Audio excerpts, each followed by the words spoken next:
Merci beaucoup, merci. Bonjour à toutes les auditrices et bonjour à tous les auditeurs de Radio Galère. Nous sommes très heureux de vous retrouver comme on le fait tous les dimanches ici, surtout en cette veille de fête, pour discuter, dialoguer, échanger avec vous, voilà, avec la plupart de nos auditeurs, même si nous savons que nous avons beaucoup d'auditeurs, en tout cas sénégalais, qui sont repartis donc au Bercail. Voilà, et oui, quand il fait froid ici, beaucoup donc repartent au pays. Hein. Je pense déjà à Kiné, Mère Adjissou, Mère Fatbo, il y en a plein. Donc ils sont tous partis, Grand I, donc Grand Cheikh Diakhaté, voilà, Grand Golobel, voilà. Je pense que quelqu'un de tout le Marseille, quoi. Mais bon, en tout cas, nous sommes très heureux de rester avec vous là, comme je le dis, discuter, dialoguer, échanger. Et bien sûr, on enregistre le grand retour de Matar Seck. Voilà, vous aurez donc bien sûr toute la latitude d'entendre sa voix, ses commentaires et puis envoyer des messages à son ami de Costa Rica. Eh oui, je retiens maintenant. Et bien sûr, l'omniprésent Richard, donc comme d'habitude, fidèle au poste, à la technique, il est toujours là. Et puis aussi, une fois n'est pas coutume, le grand chef, le maestro Momodou Ndiaye n'est pas là. Voilà, donc lui fait énormément de déplacements dans la semaine, hein, tantôt à Nice, tantôt, je ne sais pas, à Clermont-Ferrand, tantôt à Toulon. Oui, il était à Toulon semaine dernière, la Seine-sur-Mer. Voilà, en tout cas, il est partout. Et puis donc, un repos bien mérité en tout cas pour ce week-end en attendant de préparer les fêtes. Bien sûr, un coucou à Grand Moïse, donc depuis la mosquée Bilal. Et bien sûr, à vous tous, à Djedja, depuis bien sûr très loin de Marseille. Yéen ñëpp vraiment, ñu ngi leen di xalaat et on pense à vous. Voilà, et puis avant de donner la parole bien sûr à mes amis, donc je dirais que El Hadj Ibou Mbaye fera donc un passage aujourd'hui à la radio pour nous parler un peu du Mawlud, voilà, le Gamou qui aura lieu, il me semble, je crois, le 23. Hein. Voilà, donc à la veille de Noël, voilà, nous allons célébrer la naissance du prophète Mohammed sallallahu alayhi wa sallam, qui coïncide bien sûr avec, je crois aussi, c'est la naissance donc de Jésus, ou bien si je me trompe, je serai rectifié. En tout cas, voilà, les chrétiens, les musulmans, là, vont avoir leurs fêtes qui vont se croiser, parce que c'est dans la nuit du 23-24. Et qui sait, c'est un signe aussi de paix dans le monde. En tout cas, voilà, donc Matar, on est très content de te revoir là. Oui, c'est l'autre. Allô? Voilà. Ben, bonjour Lamine, bonjour Richard, bonjour à tous les auditeurs et les auditrices. Je suis très heureux de retrouver Radio Galère, ça me manquait. En tout cas, on est très heureux de t'avoir avec nous. Et puis, on attend encore tes dédicaces, bien sûr, pour tes amis à travers le monde entier. D'accord, ben, nous vous attendons au 04 91 08 28 10 ou 04 91 08 28 15 avec Lamine et Richard. Oui, bonjour Lamine, bonjour Mokhtar, bonjour à tous. Voilà. Richard est toujours aussi concis, donc tranquille, il dit les choses, il avance. Voilà, donc je sais que vous êtes aussi nombreux à voir ce qui s'est passé cette semaine, en tout cas dans le monde, mais surtout aussi au Sénégal. C'est l'affaire de Lamine Diack. Voilà, l'affaire de Lamine Diack, comme je dis toujours, moi je le dis avec beaucoup d'émotion parce que je m'appelle Lamine et c'est lui mon parrain. Donc moi c'est mon trondo, c'est mon homonyme. Donc Lamine Diack, le président de la FIA, qui est dans de sales draps actuellement.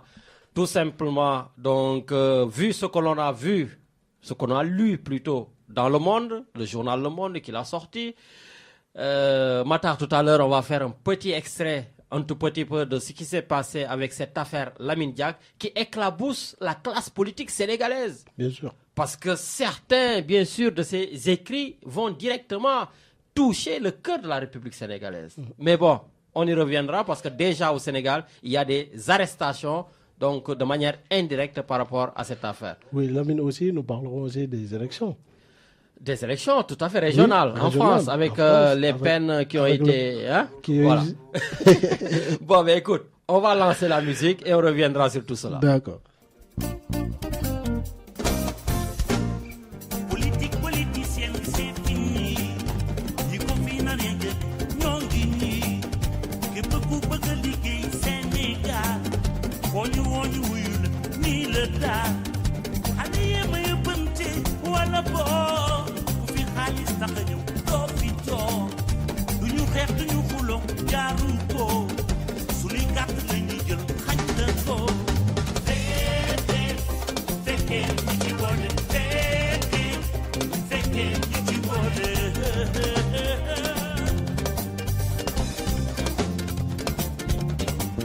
ñun Sénégal rek lañu am duñu ko foowe duñu ko café dëgg du yoon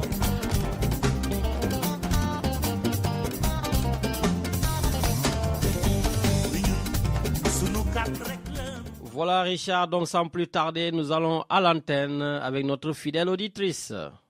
Allô, allô? Bonjour à Monsieur Matar. Bonjour. Voilà, je voudrais lire mon texte, s'il vous plaît. Alors, 2016 sera-t-elle une année différente des précédentes? Verrons-nous des actions rapides?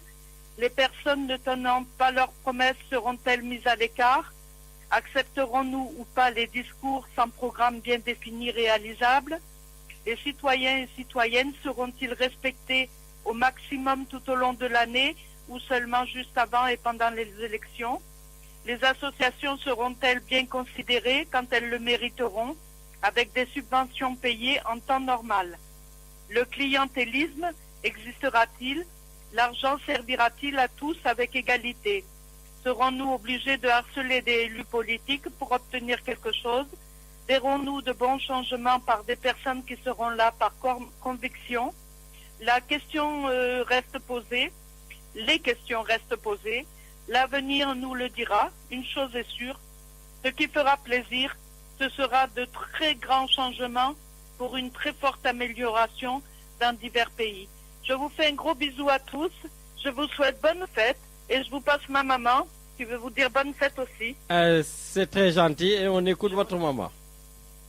Je vous souhaite de bonnes fêtes pour le Noël, que tout se passe bien et une bonne santé.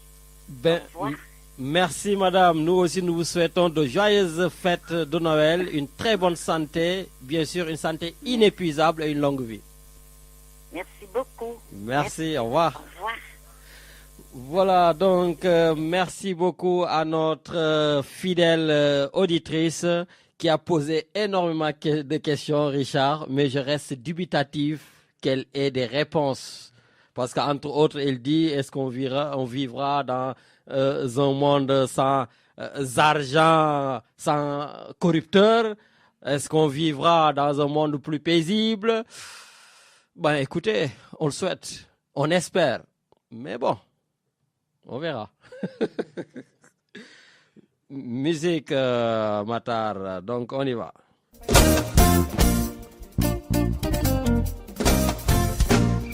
Politique politicienne, c'est fini.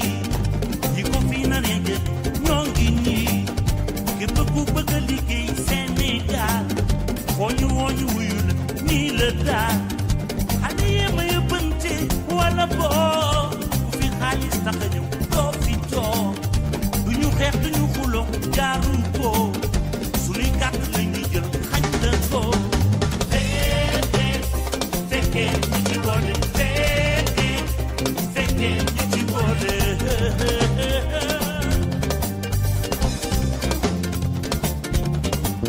ñun Sénégal rek lañu am duñu ko foowe duñu ko café dëgg du yoon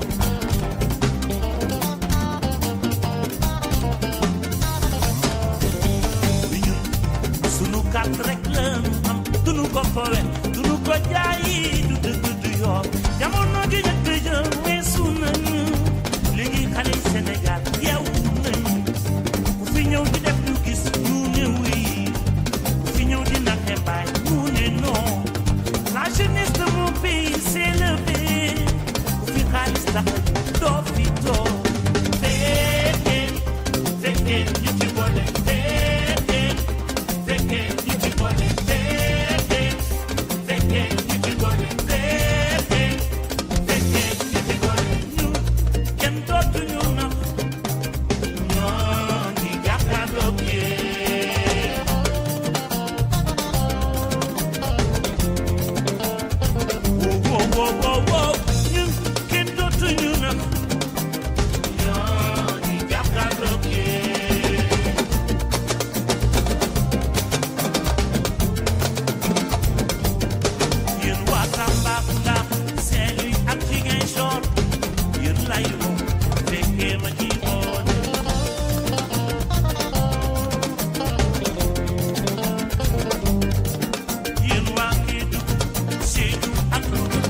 04 91 08 28 10 ou 04 91 08 28 15 Lamine. waaw Matar léegi fu ñu jëm.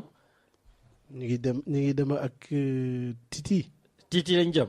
waaw léegi ndax Titi génne na bu bees. Ah bon, waaw, de toute façon, moi je suis content que tu sois là parce qu'à chaque fois que tu es là, c'est toi qui sors les nouveautés. Voilà, toi tu es au diapason. Voilà, Richard, moi, on tâtonne. Bon, Momodou, de temps en temps, il apporte les nouveautés. Voilà. Et puis, donc, bon, certainement, on aura Momodou en cours d'émission.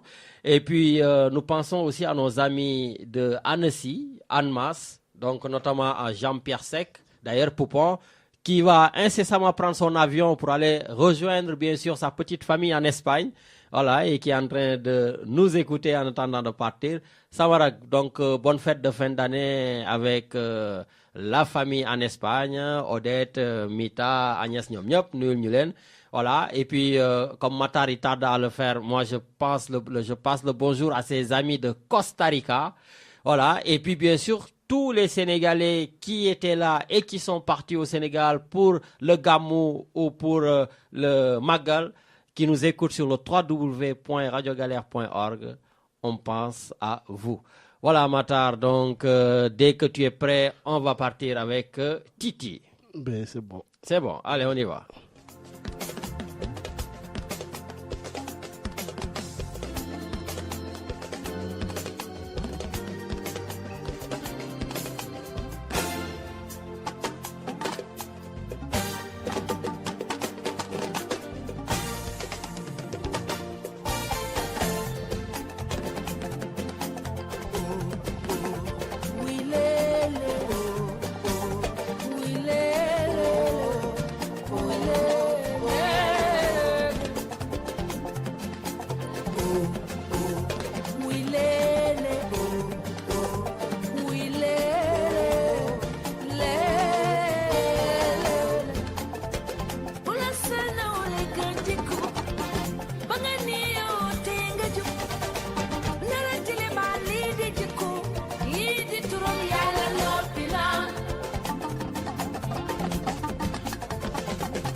Lamine, da nga lu mu wax nee na jikko mooy nit te effectivement jikko mooy nit. Ah, ça c'est sûr. Jikko moom voilà, jikko, dignité, mais ce sont des valeurs yoo xam ne léegi Sénégal on commence à les perdre. On les a beaucoup perdus. Ah, waaye nag comme li ñuy wax tam fi mu nekkoon di jógu fa. Noonu ñaan yàlla rek comme que yàlla fi nekk. Bon nag moo fi des mais moo tax d'ailleurs ma fan ce copain Youssou Ndour parce que comme je dis quand tu es là Youssou Ndour moom day daw nice. Voilà et puis non dafa am morceau bu mën a trouver. bu bees bon 2010 la mais gars yi yaakaar naa duñu si def attention. Bon écoute on te laisse partir. ñu dem ah ñu dem.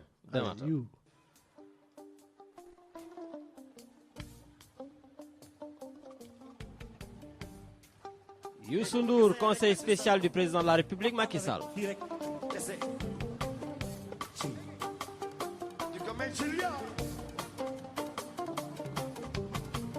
Afrique ni mu demee nii ba tey ndax jaaxalu leen yéen a xam.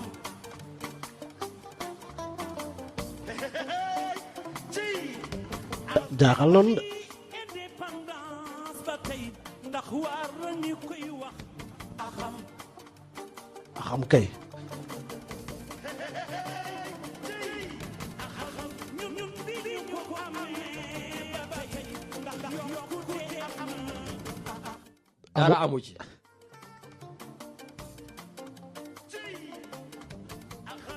ñun bi ñu ko amee ba tey ndax ñi ngi ci jàmm a xam.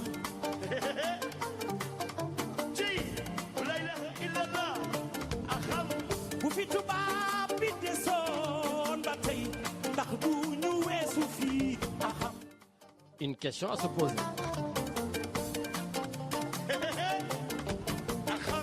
ñi jiite sunu réew yi ba tey war nañ ci bàyyi xel a xam 50 ans d'indépendance où est Africa. Mais où est Africa? 50 ans d'indépendance où est Africa. 50 ans d'indépendance où est Africa. 50 ans d'indépendance where is Africa. Give me back.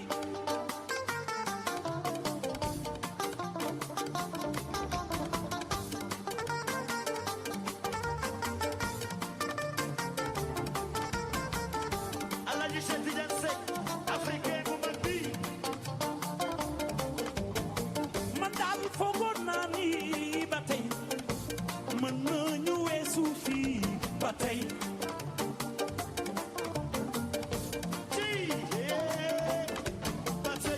xam-xam bi mi ngi fii ba tey njàmbaar gi mi ngi fii ba tey.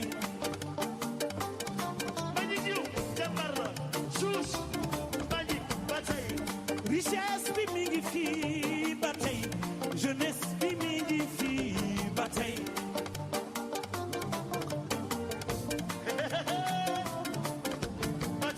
la boo ko jiitalee ci dara kenn du la kàll-kàllee ci dara dara de boo ca génnewul dara booba fu laa jiituwul ci dara Dakar sax boo koy jaay ba tey faaw nga am fulla ba tey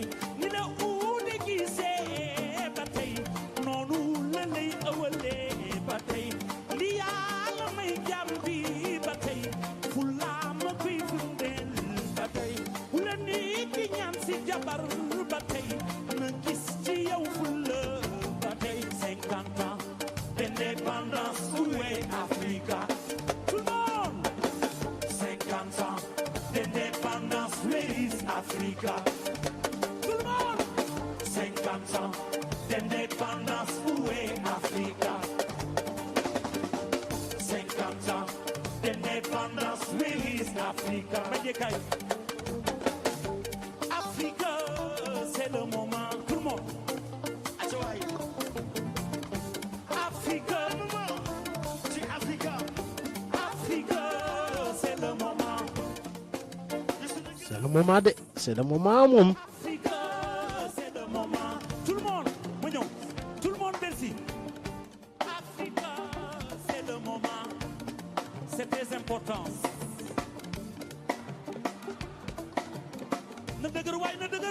Est-ce que vous êtes là? C'est le moment de changer de mentalité. Africa, c'est le moment de faire face à la vérité. Africa, c'est le moment de parler d'une seule et même voix. Africa, c'est le moment de prendre notre destin en main. Africa, c'est le moment des États-Unis d'Afrique. Africa, c'est le moment, yes we can do it. Merci beaucoup, merci à Youssou N'Dour. Donc Matar, ça c'est Youssou N'Dour que l'on ne présente plus au monde entier. Et puis moi je l'ai dit, Youssou N'Dour, voilà.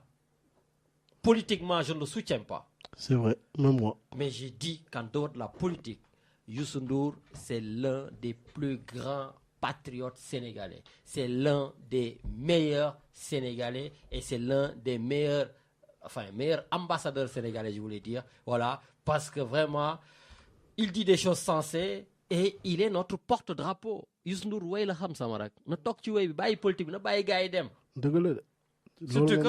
Surtout que il y a que des choses louches, malheureusement, et il l'a dit dans ce morceau-là. Plus de 50 ans d'indépendance, 55 ans. Est-ce que vous avez vu de grands changements? Non. Plus de 55 ans d'indépendance. La corruption est omniprésente. La faim est omniprésente. Et il s'est même permis de dire, est-ce que si on était encore colonisé par les Blancs, est-ce qu'on ne serait pas encore plus développé que cela? Mais c'est une question aussi qu'on se pose. Parce que ne serait-ce qu'aujourd'hui, la plupart des lycées, des hôpitaux, tout ça, c'était du temps des colons. Bon, ok, on envoie des poses de première pierre. De temps en temps, il y a une université qui sort de terre. De temps en temps, il y a un petit truc. Mais bon, on devrait être beaucoup plus loin que cela. Et malheureusement, quand on voit aussi l'affaire de certaines personnes, comme je l'ai dit au début, l'affaire de Lamine Diack, mais on a de quoi avoir... Voilà, on a envie de laisser tomber, quoi. Et ça fait vraiment froid au dos quand on sent que ces personnes qu'on a adulées, ces personnes qui représentent, parce que quand même, il n'était pas n'importe qui. Le président de la Fédération internationale d'athlétisme, c'est l'équivalent de la FIFA avec les Blatter, les Platini. Quand tu vois que ces personnes-là, aujourd'hui, qu'on vénère, ces personnes-là où on dit que vraiment c'est des exemples pour la jeunesse, malheureusement, aujourd'hui, quand on voit là où ils étaient et là où ils risquent d'être, ça fait quand même vraiment mal et ça fait froid au dos. Voilà, donc en tout cas, on pense aussi à Grand Ndiaga Diallo quand on met Youssou N'Dour, le président du fan club Youssou N'Dour. Oui, Lamine, nous allons prendre un auditeur ou une auditrice. On va à l'antenne pour voir, je crois, Richard me dit dans les oreilles, c'est ton patron. Ben, on va voir, patron. Allô. Alors patron, tu es là? Non, je ne suis pas le patron. Je suis avec qui je partage énormément beaucoup de choses dans cette entreprise radiophonique. Et puis, nous avons la chance, au moins, quand on est absent, il y a une équipe qui prend la relève et surtout conduisant cette radio et l'intérêt de nos pays respectifs d'avancer, même s'il n'y a pas de loup. L'Europe ou l'Amérique, je pense que c'est le temps, malgré qu'on est beaucoup en retard, mais il faut qu'il y ait une volonté politique pour que nous puissions y avancer. Et je sais qu'en criant fort, c'est une manière aussi qu'on sait que le silence était un crime d'hier et le crime d'aujourd'hui, hein, puisque faut pas se le cacher. Et donc de pousser nos politiques d'avancer, puisque l'ennemi pire de l'homme, c'est la peur. Nos politiques, de quoi ils ont peur? De la peur. Parce que je pense que tous ceux qui ont été dressés contre les intérêts européens et américains, vous avez vu qu'est-ce qu'ils ont subi. Est-ce que nous, on doit aussi soutenir nos politiques ou nos chefs d'État pour qu'ils avancent, et que si on les lâche autrement, et vous savez, c'est leur voie de salut, malgré que nous déplorons tous ces les lenteurs politiques et du moins quand ils détournent aussi du moins c'est les intérêts du pays. Et vous savez, vous qui avez avec moi, vous qui est mon terrorisme, on a terrorisé l'Afrique pour en créer des terrorismes. Je pense que je laisserai franchement le soin des politiques, et vraiment quand les politiques sont là, on est vraiment mal placé de les remplacer et pour en plus faire des analyses. Je pense que chacun est spécifique sur un domaine, quoi. Voilà, mais prions pour que nos pays, nous qui avons choisi l'Europe ou l'Amérique, la diaspora, et que nous puissions continuer à contribuer, et que nous essayions de prier surtout dans tous les lieux de prière, que l'Afrique s'avance sans la guerre, sans la haine, sans des tensions. Hier, on cohabitait à côté de l'autre, mais il n'y a jamais eu de problème. Qu'est-ce qui arrive? Le monde est entre parenthèses. Tout le monde se méfie de sa propre famille d'abord, avant de se méfier de tel ou tel. Mais bien sûr. Voilà. En tout cas, je salue, je félicite ce que vous faites. Et puis, quelque part, vous savez, la diaspora arménienne, elle n'est pas créée en un jour. La diaspora juive, c'est le sacrifice qu'on est en train d'émettre à la radio, et pour une volonté, la cause de notre communauté, de briser le silence que chacun y apporte, et non pas ce qu'on vient pour chercher. C'est plutôt ce que les gens y apportent. Voilà, et que n'attendons rien beaucoup de façon que nos pays font pour nous, c'est ce qu'on peut faire pour nos pays. Et je sais que la diaspora contribue énormément. Tout à fait. Voilà, et je voudrais aussi saluer, voilà, cher ami, je ne veux pas rester longtemps, c'est que hier on a été à une page historique en Côte d'Azur, c'est une grande première, ils l'ont consacré à la culture, à la tradition. C'est l'association des femmes de Nice, dont Rakifal, qui est une coordinatrice d'APR, mais hier on n'a pas parlé du tout politique. Ouais. Il y avait notre consoeur qui était là, l'adjointe maire Mati Diouf, qui est venu honorer cette fête, la tradition Tiosan. Vous en verrez comme elle est partagée dans les réseaux. J'aurai l'occasion de publier des images qui sont dans le bon sens.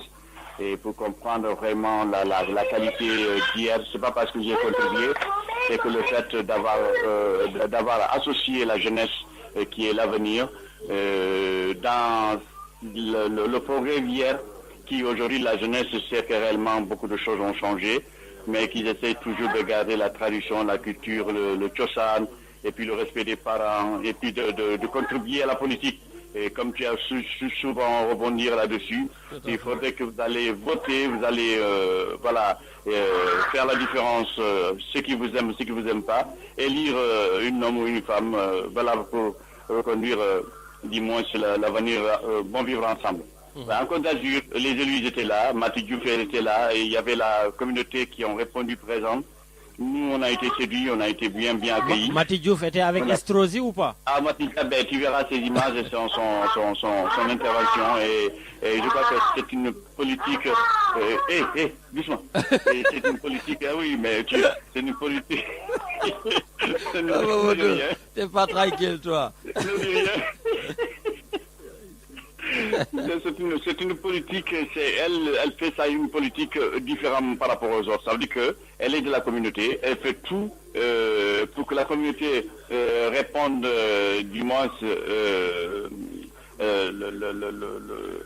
participer au développement de la ville et y contribuer pleinement. Et c'est ce qui a été, puisque les étudiants étaient à la hauteur, il y a eu des pièces de traite. Il y a un thème sur l'immigration qui est quand même d'actualité. Et il y a eu un applaudissement, il y a eu des intervenants. Mais c'était garni, voilà. Sur scène, la jeunesse a été à l'honneur parce qu'ils ont porté beaucoup de coups. Et les mamans, en vérité, je laisserai le soin de la page à en faire le reste. Bon, dis-moi, c'était pas vraiment de la rigolade, c'était du sérieux. Ils l'ont fait une grande première et ils l'ont réussi. Voilà. En tout cas, chapeau Rakifal et son bureau exécutif Kadiatou Diop, et on a trouvé notre doyen Samanyang. Il y avait Boubou Touré de la Seine, il y avait beaucoup de monde, voilà. Il y avait beaucoup de monde. Et comme la plupart des grandes nuits, travaillent beaucoup dans les hôtelleries, il y a eu ici beaucoup d'absence, mais il y a eu trop de monde, et puis cela, écoute, c'est leur événement. Nous, on ne peut que saluer et répondre à leur invitation, et ça a été, voilà, donc, extraordinaire, voilà. Écoute, en tout cas, tu as tellement bien géré que tu étais fracassé, donc cause pour laquelle tu ne peux pas être là. En tout cas, ça fait plaisir, et arrête de gronder Serigne Malick. Non, mais ça va, ne sais pas trop ce qui se passe en dessous. Bon, en tout cas, Ambroise Fanta, donc El Hadji Malick et bien sûr Adams. En tout cas, je vous dis bon après-midi. Après l'émission, vous faites deuxième mi-temps chez moi à la maison. Et voilà, on en dira plus. Allez, pas de soucis, Mamadou. Merci beaucoup. Merci beaucoup. Ciao, ciao. Ciao, ciao. On l'a préparé, hein? Oui, Wali Nogore. Nogore. Yeah, Nogore, ça me rappelle un truc. Il y a ma mère qui est en train de rigoler dès qu'elle a entendu ça parce que il y avait, je l'ai vu là, il y avait une Salam Faye, Salam Diallo. Salam Diallo. Voilà, il avait créé une danse, Nogore, et puis dire ne serigne. Et j'ai vu un marabout qui a pris la parole, qui s'est énervé sur Salam pour lui dire est-ce que tu as fait que vous seriez du fait que de serigne. Voilà, il s'est énervé, c'est parti en live. Voilà, donc j'en profite pour le dédicacer bien sûr à ma maman qui nous écoute, à ma belle-mère. Voilà, donc et puis je pense aussi à Grand Martin Carvalho, voilà, qui s'occupe de nos mamans. Donc quand elles ont des problèmes sur le diabète ou des trucs comme ça, voilà, il est omniprésent, il est là. Donc Grand Martin Carvalho, merci beaucoup donc pour ton métier, pour tes conseils. D'ailleurs, on faisait une émission chaque décembre, donc pour parler donc du diabète. Voilà, bon. Cette année, d'ailleurs, je te le dis en direct, si jamais tu as un petit moment, je sais que c'est une période où tu es énormément sollicité, voilà, avec les voyages, les ceci, cela. Dès que tu as un petit moment grand, reviens sur le plateau et on fait une émission sur le diabète parce que nous sommes dans une période où nous allons beaucoup manger de sucre, du chocolat. Donc, je sais que certains me disent, oh là là, laisse-nous avec notre fête d'abord. Voilà, mais bon, faites attention quand même parce qu'après, malheureusement, il y a des difficultés sanitaires donc, qui passent après. Voilà, donc, Matar, Souni Demechi Nogorebi, Nino, El Hadji Ibou Mbaye donc est sur le plateau pour nous parler du Gamou. Et Begana aussi, voilà, n'hésitez pas, ne soyez pas gênés pour parler de l'affaire Lamine Diack. Je l'ai dit, c'est mon trondolo, c'est mon homonyme, mais ici, quand on est à la radio, il n'y a pas de tabou, on dit tout.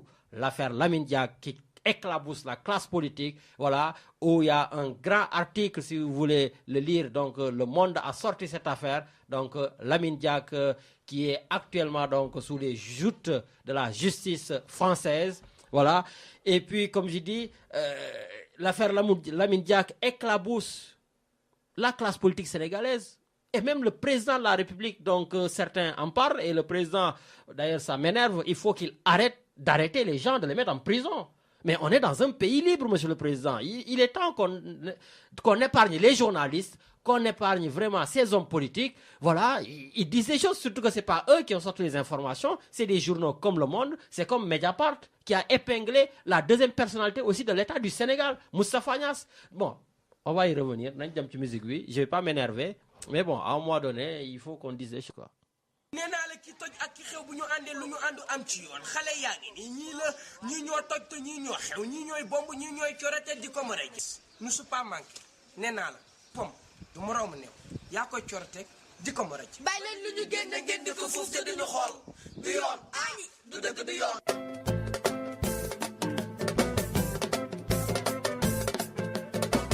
Sénégal génn leen xale yi ñëw nañ Malago boys dañoo indi feem yu bees Malago boys dañoo indi feem yu bees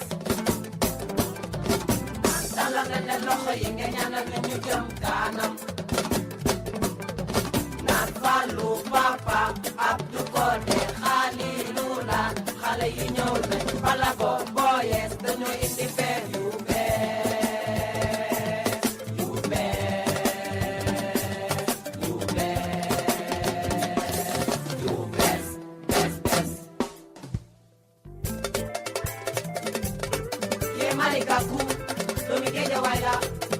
Malikaku, Domi Keja Waila, moo bëgg xale yi doomi Géejawaay la ak yërëm mag ñi doomi Géejawaay la ak fonk lislaam doomi Géejawaay la kee Malick Gakou kee Malick Gakou kee Malick Gakou doomi Géejawaay mère Adel yeesu du yaay du yaayu Xaadim du yaayu Petit Saw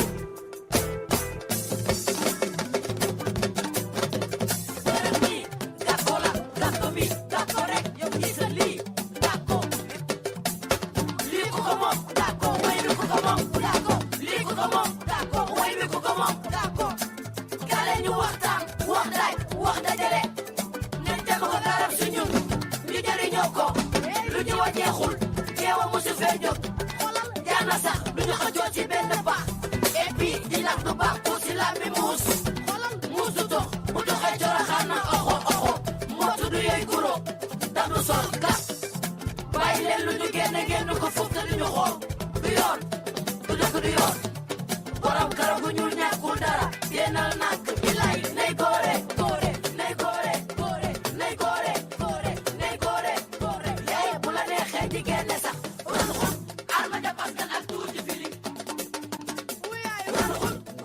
bu leen jigéen de na góore rek Lamine na góore waay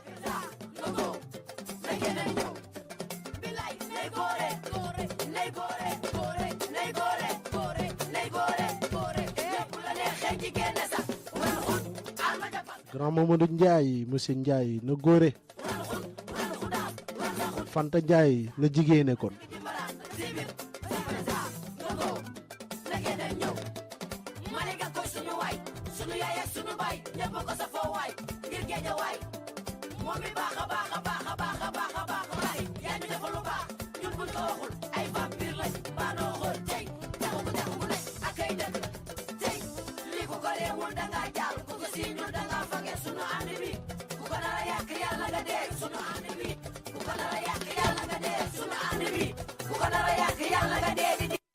04 91 08 28 10 ou 04 91 08 28 15. Nous allons partir avec Pape Diouf.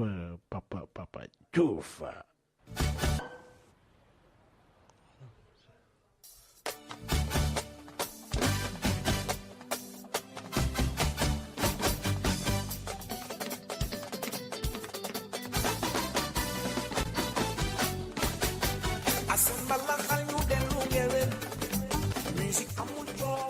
04 91 08 28 10 ou 04 91 08 28 15. Nous vous attendons avec Lamine Diakhaté et bien sûr Richard et bien sûr notre invité tonton El Hadj Ibou Mbaye.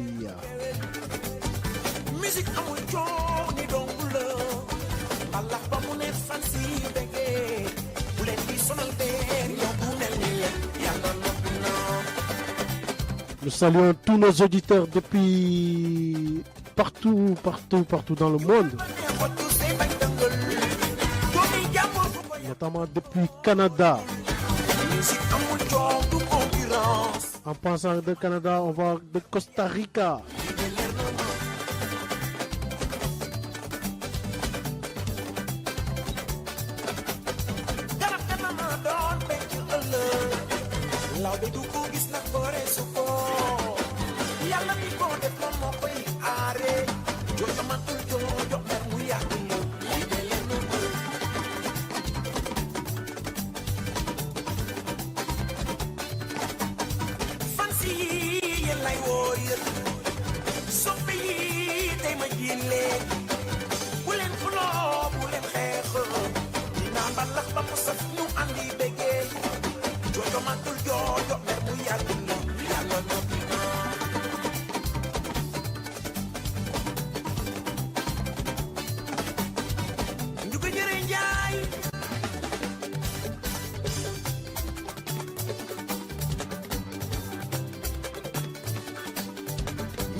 ndeysaan nanu rakkaaju boobu. ndànk ndànk rakkaajoo te imam El Hadj Ibou Mbaye nekk ci wax nga dëgg de. yow it waay tamit dama jum jéggal leen ma. dañuy jégalu waay El Hadj du nekk ci plateau bi pare ji bëgg a rakkaaju. Voilà, donc on va introduire d'abord donc El Hadj Ibou Mbaye qui est notre communicateur traditionnel qui va discuter avec nous sur le Mawlud, le Gammu. Bonne boy, ñu introduire. Ifir li ummati warham bi ummati wastur la wajburan arabi allahu. Ifir li ummati warham bi ummati wastur la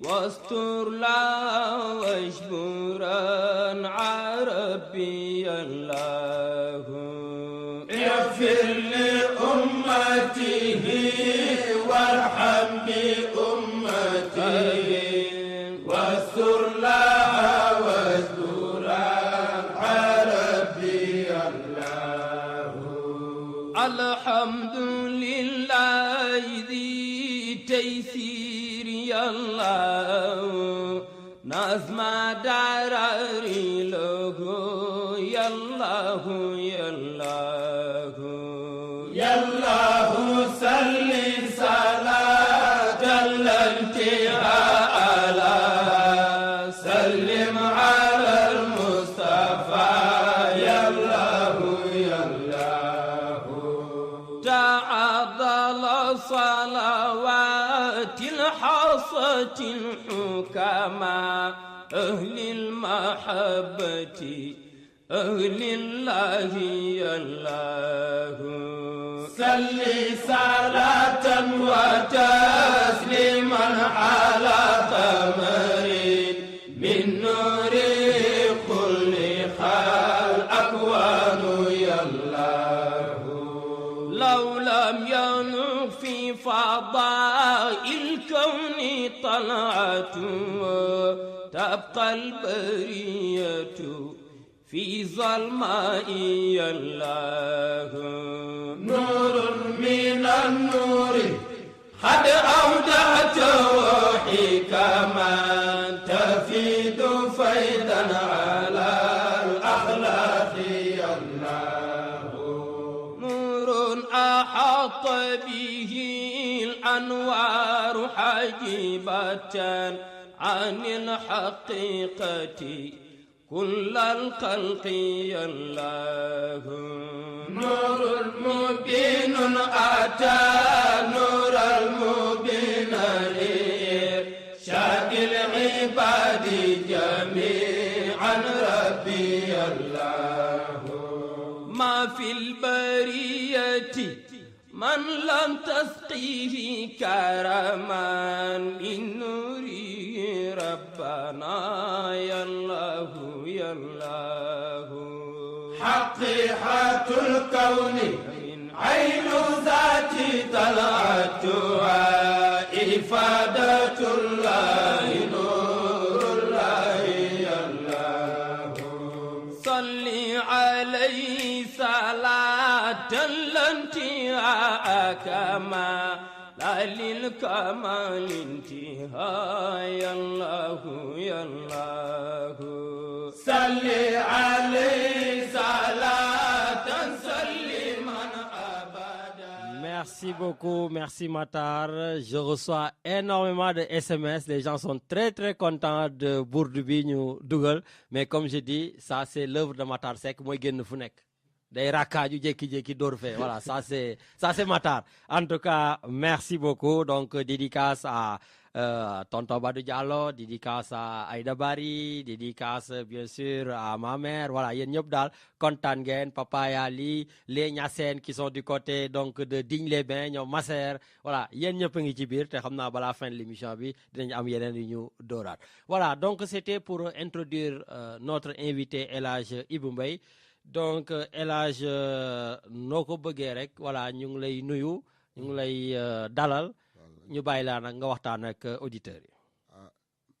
asalaamaaleykum mbokk yi ñu ngi leen di nuyu di leen ziar di leen xamal ni ñu ngi fii tey ji pour renseigner leen si gàmmu ji nga xam ni tey ji moom lañ jëm muy gàmmu yonent bi sallallahu taala alayhi wa sallam mi nga xam ni moom moo tax maam Sëñ Tuubaa tant mu tax maam Alaaji Malick tant mi nga xam ni tey jii moom yëgale na boppam sax mais dañu ne woon rek na ni ñëw gën ko yëgal nit ñi pour ñu yëg ko mi nga xam ni ala dégg nga maam ñu jéem a tamit wax leen programme bi nu muy demee muy le 23 si mois bi alors dégg nga maam ñu ngi koy commencé à partir de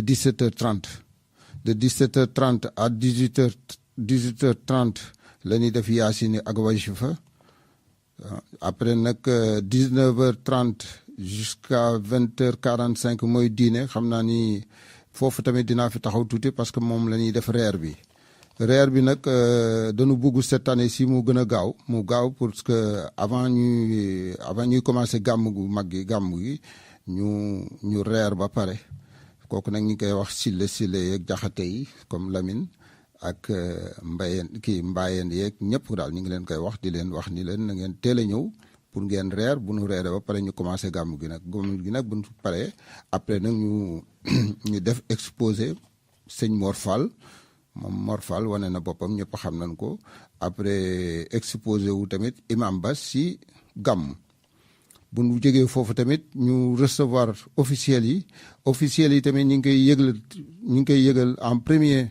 muy sunu consul bi nga xam ne mi ngi fi nekk bon ba léegi gisante wu moo xam naa ne Lamine temps yi war na ci waxtaan ba ce fait bu ñu jógee loolu tamit autorités yi ñu waxtaan ak sunu mbokk jaaxaanke yi ak sunu mbokk murit yi ak sunu mbokk taalibe yi fa nekk yëpp ñu saafantoo bu ñu jógee foofu nag après dañuy jox imam Ndiéguène mu yeggale gàmm gi ba 12h30 la ko gars yi fixé parce que nee nañu comme jour travail la te nit ñi tamit dañuy kii te tamit wax dëgg yàlla ñi si bare tamit dañuy gàmmu ba pare tam bu ñu demee yeggale seen kër wala ñu seet ñuy def alors dégg nga maam ñu ni daal nan ko commencé loolu la ñu wax démb si réunion bi nan ko commencé à 17h30 teel a reer nag alors ku bëgg a reer si reeru gàmm yi na nga teel a ñëw à 19h30 20h danañ reer parce que dañuy gis tamit ñaare nit ñi dañuy ñëw si gàmm yi wala ñëw si kii alors dégg nga maam bu ñëwee reer bi day guddee ba nga xam ne ñaare dana am ñoo xam ne sax danañ dem te duñ reer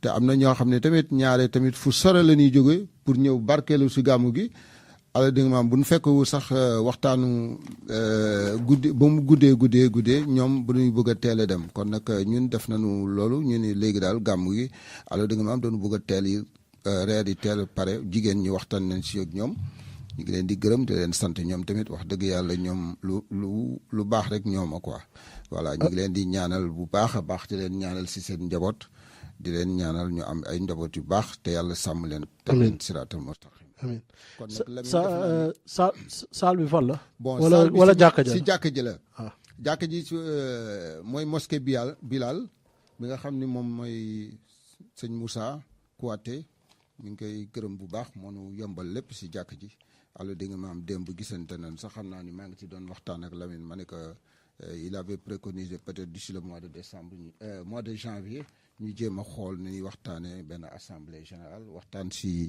waxtaan si affaire jàkk ji bu baax a baax ñu ngi gërëm tamit Moussa bu baax a baax vraiment yombal nañu trop si affaire ak ni mu koy gérer quoi kon nag loolu laa amoon si li may wax kon Lamine bu fekkoon am nga quelques questions wala kii rek après. waaw déjà pour micro bi soo ko mënee yëkkati tuuti pour ñu gën la dégg. waaw voilà là c'est bien. Oui. Voilà donc Mawlud bi gàmm gi jàkk ngeen koy defee. waaw voilà ci ban jour. le 23 muy mercredi. ban heure ba ban heure foog ñu. à partir de 17h moom laa wax sànq nee na gàmm gi comme dañ ko bëgg a teel a commencé. alors dëgg maam dañ koy def 17h dañuy commencé 17h30 mooy après timis quoi. timis ñu buñ fa jullee timis entre timis et gée ñu def ay yaasin def wajifa buñ fa jógee bon après kii bi danañ def ay zikr si entre bu ñu defee gée bi pare entre gée bi ak reer bi. reer bi nag ñu ngi ko prévoir de 19h30. à 20h45 xam naa ne daal à partir de 20h daal bëgg nañu reer quoi voilà bu ñu jógee foofu nag def 20h45 à 21h ñu ni ñoom dañuy ñu ni fi mu nekk noonu Mor Fall la ñuy jël mu waxtaan tuuti si affaire gàmmu bu ñu jógee foofu tamit ñu ñëw si 20h05 à 21h30 exposé wu tamit sëñ imam Ba.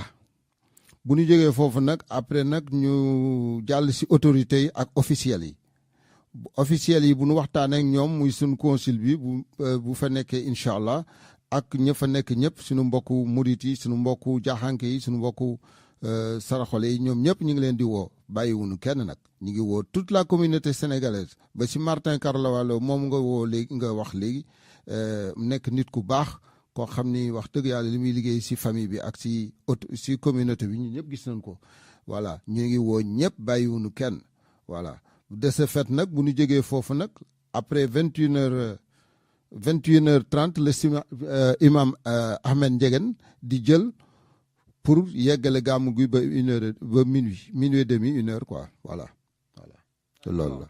Voilà donc defe naa ne leer na quoi. voilà leer na nañ.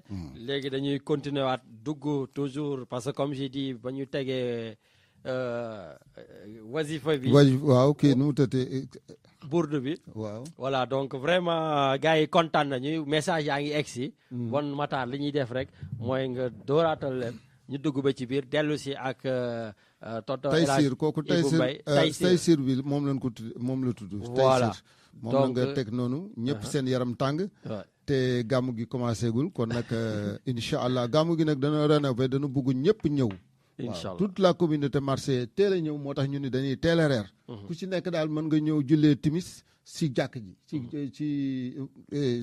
si jumaa ji. ci biir jumaa ji waaw jumaa ji comme ça bu ñu kiyee rek reer. d'accord d'accord ñu may ko donc bien sûr imam Ahmed Ndiéguène El Hadj Ibou Mbaye El Hadj Ibou Top. waaw ñu ngi koy ñaanal moom tamit yàlla di ko ñaanal di ñaanal toute la communauté di ko ñaanal yàlla wér. ak bépp jullit. waaw te tamit bu mu fi jógee sax xam naa ne ñu ngi jéem a dem fële Ousseynou Faye la ñuy ñaanal nii tey jii ñeent fukki guddeem fële kër Maymouna Diouf fa laa jëm nii sax incha allah bu soobee yàlla. te tamit ñuy ñaanal tamit Ousmane Wade yow Lamine maa ngi la ko doon wax nee naa la normalement y a 2 autorités yoo xam ne jóge nañ fii tey jii si at mi normalement waroon nañ def journée sénégalaise hommage rendre leen hommage muy Ousmane Wade muy Ousseynou Faye ñoo xam ni c'est des gens yoo xam ni alors dégg nga maam à part waxu gàmmu yi ñooñu c'était des entrepreneurs. bien sûr te immigration bi naa la xamal leen si noonu bu ñu commencé wul entreprise faire des entreprises ou bien quelque chose comme ça duñ si génn parce que suñu doom yaa ngi màgg am ay bac. am ay licence am lépp mais kenn du leen nangoo jël. bien sûr parce que affaire racisme ñëpp xam nañ ko jarul ma ci wax lu bari. tout à fait voilà kon nag kon bu ñu si amee communauté bi ay ñoo xam ne ay guerrier la ñu woon ay jàmbaar la ñu ay gaynde la ñu woon ba créer fi entreprise ñooñu war nañ leen defee hommage. kon nag incha allah xam naa ne courant de l'année prochaine yàlla na si yàlla yeggal ak jàmm muy 2016. voilà Lamine maa ngi la koy ñaan. Amin j'espère que inchallah donc on viendra là-dessus parce que li nga wax noonu dafa am benn importance ba nga xam ne. bon c'est vrai que dimanche passé c'était les élections Matar yaa may wax donc ci élections yi où Marine Le Pen donc gañewul ou Marion Maréchal Le Pen gañewul ñun fii nga xam ne moom moo ñu gën a soxal. et puis donc période élection bi la veille je crois que c'est le vendredi. J'ai écrit ben courrier au Premier ministre Manuel Valls. Donc, maa ngi ko titré lettre ouverte au Premier ministre Manuel Valls qui m'impose de voter la peste contre le choléra. Voilà, parce que c'était Marion Maréchal Le Pen contre bien sûr Estrosi. Voilà, et Estrosi pour moi de ni ma ko gisee woon comme je l'ai dit Premier ministre bi waroo ma ko imposer parce que gis naa ni kii li Marion Maréchal di wax Le Pen di wax yëpp. moom lay wax ci immigration bi moom lay wax ci l'islam et donc j'espère que lui ou ses alliés nous écoutent parce que comme je l'ai dit au Premier ministre l'islam est parfaitement compatible avec la République. Ah ouais, ça c'est sûr. El Hadj Ibou Mbaye qui est là en train donc de parler et qui veut qu'on rende hommage à ces 2 Sénégalais musulmans disparus, chefs d'entreprise dans cette ville. Mais en aucun cas leur religiosité les a empêchés d'être des chefs d'entreprise, d'embaucher des gens dans cette ville, de permettre donc au rayonnement encore de cette ville marseillaise. Parce que c'était des Franco-Sénégalais, c'était aussi des Français musulmans, religieux, qui vont à la mosquée et qui font tout le nécessaire par rapport à la communauté religieuse. Mais en quoi ces gens-là ne doivent pas être considérés comme des enfants de la République? En quoi ces enfants-là, musulmans, ne doivent pas être compatibles, leur fait, avec ce qui se fait en France? Donc, à un moment donné, il faut arrêter de courir derrière ce Front National-là. Mais j'ai été quand même un peu content cette semaine. Je vois que Estrosi est en train de changer de veste. Est en train, en tout cas, de revenir sur justement la République. Lui-même, il a dit il faudrait qu'on arrête de courir derrière le Front National, car ce n'est pas la solution. Et il a remercié, bien sûr, la gauche pour avoir été élu. Donc, à un moment donné, voilà, essayez donc vraiment de ne pas dire des choses qui vont envenimer tout simplement notre vivre ensemble, parce que tout simplement on a envie d'être élu. C'est vrai, votre rôle c'est d'être élu, mais pas en disant n'importe quoi.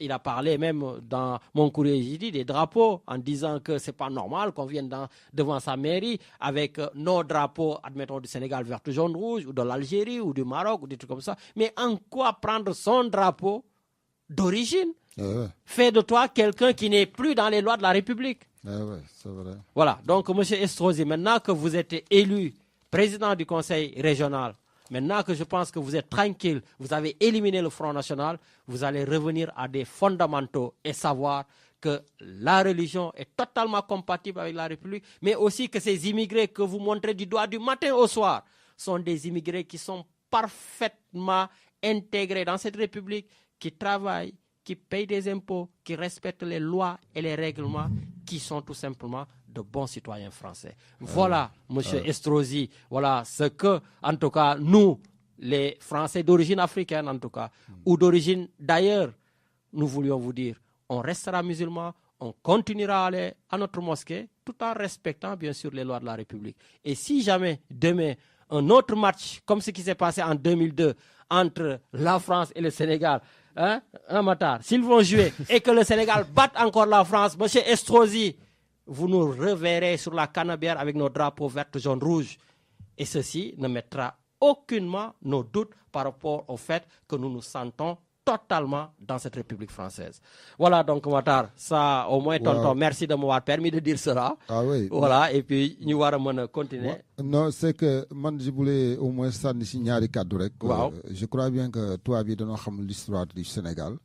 Et peut-être l'histoire de France entre le Sénégal et la France. Voilà, parce que depuis Yagana, c'est nos mamies dans le Fédération. Alors, je crois bien que Ben Touba Ming Mokoyar ça, on a ben film préparé pour l'histoire des tirailleurs sénégalais. Tout à fait. Je peux parler dans l'air. Inch'Allah. Ça va. Voilà, Matar, nous dès le théâtre tout, hein.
شكران من إثمي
merci Matar tey yóbbu nga ñu Tivaouane gars yi kontaan nañu. voilà dañuy ñëw rek ñu conclure avec El Hadj Ibou Mbaye après nag incha allah suñu paree ci loolu ñu dellu suñu waxtaan ak Lamine Diack ak yu noonu et puis comme ni ko El Hadj waxee c'est vrai que sànq tam keroog wax naa ko fi dimanche passé que suñu consul bi ñun xamuñu fu mu nekk. suñu consul général bi madame Yandé Ndiaye man tase naa ak moom ci bedd mi bon voilà ci bedd mi ok mais il est temps que ñu xam fu mu nekk keroog maa ngi doon kaas fii naan gis naa ko mu dëkk ci hôtel alors que nous avons une maison ici louée et payée par le consulat général du Sénégal. Ce n'est pas normal que notre consul soit dans cette ville di dëkk ci hôtel yi bàyyi fi suñu kër ça c'est un parce que amuñu xaalis bu ñu yàq on est un pays pauvre. ok et deuxièmement dégg naa ni benn yoon ngeen la ñëw ci affaire lan la woon. non c'était le Magal. Magal Daaru Khoudoss ci jàkka ja.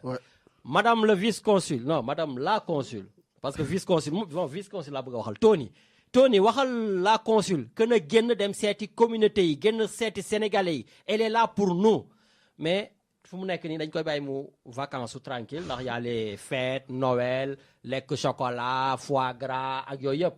janvier incha allah booy maa ngi ko promettre dinañ jéem a dem luux mboot dugg ci consulat ba xam li fa xew xal li consul bi di liggéey. mais Lamine. da ngeen doon pauvre apparemment pauvre non. ah pauvre ñu. non si affaire Lamine Diack bi yow nga bëgg a boy bu ma cukku de. waaw grave bàyyi ñu conclure ak Toto après ñu ñëw voilà Toto donc lan mooy sa dernier mot par rapport ak Mawlud bi gàmmu bi ak tu fais partie des communicateurs traditionnels de cette ville ici à Marseille su fekkee tu as un message à faire passer à nos auditeurs. waaw message bi daal mooy woote rek ñu ngi woote te xam naa ni ki ñuy wooteel moom wane na boppam ba pare muy Seydina Muhammad sallallahu taala alayhi wa sallam parce que mawludi nabi bu ñu ko def pour yonent bi sallallahu taala alayhi wa sallam moo ko def moo tax ñu koy def kon nag ñu ngi woo toute la communauté sénégalaise bàyyiwuñu kenn di woo jigéen ñi di woo xale yi di woo ñëpp tamit suñu soxna yeeg suñu doom yi ñëpp nañu ñëw si jàkk yi alors comme ça ñu teel ko commencé.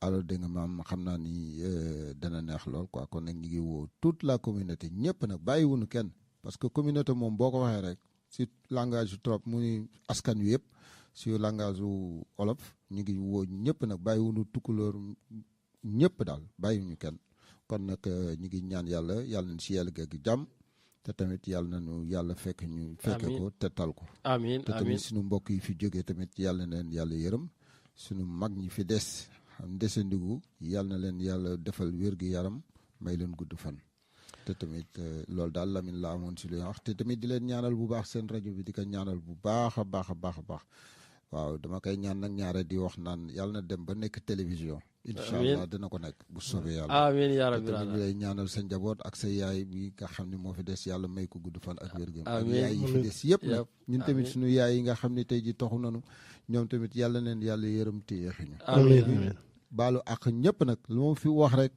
loo xam ne demeewul noonu rek xam leen ne man la lu fi jub tamit xamal ni yàlla moo ko jaarale noonu rek mais du sama doole du sama mën-mën tamit ñu ngi ziyaara ñëpp di ñaan ñëpp di woo ñëpp bàyyiwun kenn ba madame la consul ngay wax non la bi yëpp benn la garaaw l'essentiel nañ ko gis rek madame le consul incha allah ñu ngi lay woo si sunu gàmm gi nga xam ne gàmm yonent bi sallallahu alayhi wa sallam di ko yëgal tamit Tony di ko yéenal toute la communauté sénégalaise bàyyiwunu kenn Lamine bàyyiwun kenn ngi wér kon nag maa ngi nii damay dem si kii bi rek maa ngi d'accord en tout cas nga seetal ñu njaboot yëpp voilà et inchallah on se donne rendez-vous au 23 ci jàkk ji pour guddi mawlud bi waaw te encore tamit wax leen ni yéen comme jaxate yi da ngeen di teel a reer ngeen teel a ñëw rek comme ça ñu reer buñ paree rek kon commencé dinañ teel a ñëw ndax gis naa menu bi waaw xam naa menu bi lan la boobu du mu si yegg quoi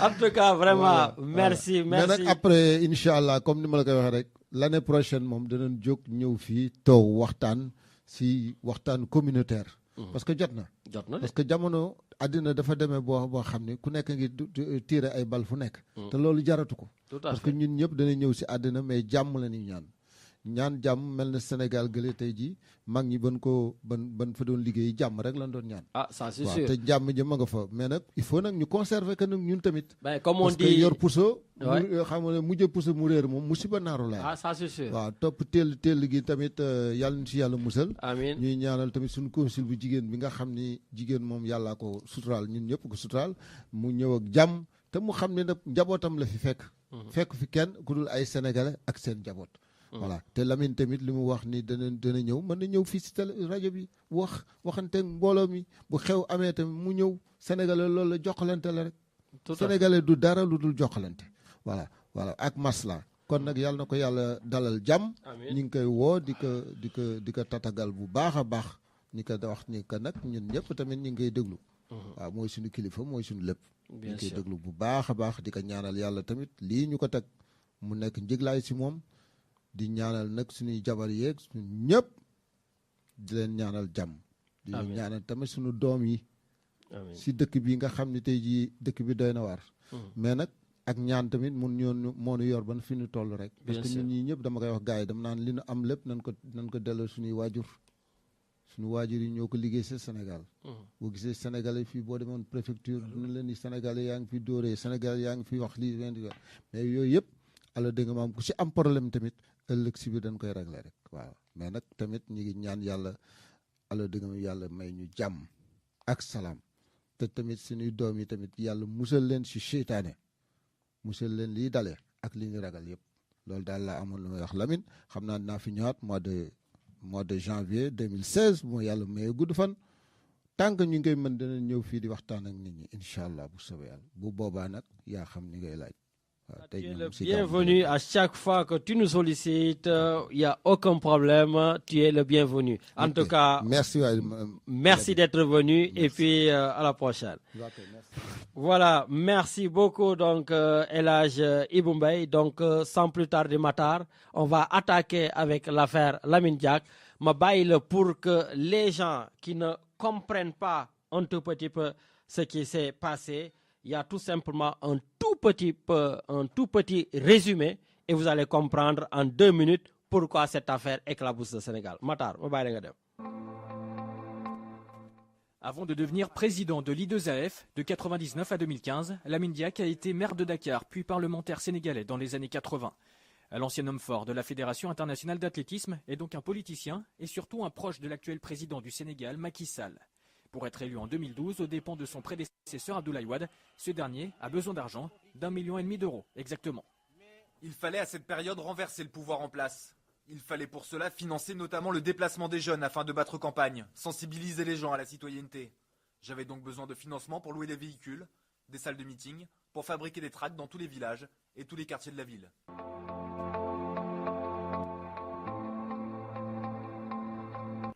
À cette époque, en 2012 toujours, mais en Russie cette fois, des athlètes au passeport biologique douteux sont sous la menace d'une suspension pour dopage. Pour éviter tout scandale avant les Jeux Olympiques de Londres, Lamine Diack couvre les pratiques dopantes et retarde les suspensions en échange d'argent.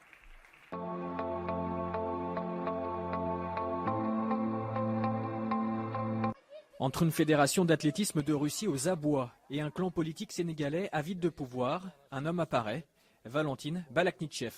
Un accord verbal est conclu fin 2011 à 3 mois de l'élection présidentielle sénégalaise avec cet homme, alors président de la fédération russe et trésorier de l'I2AF.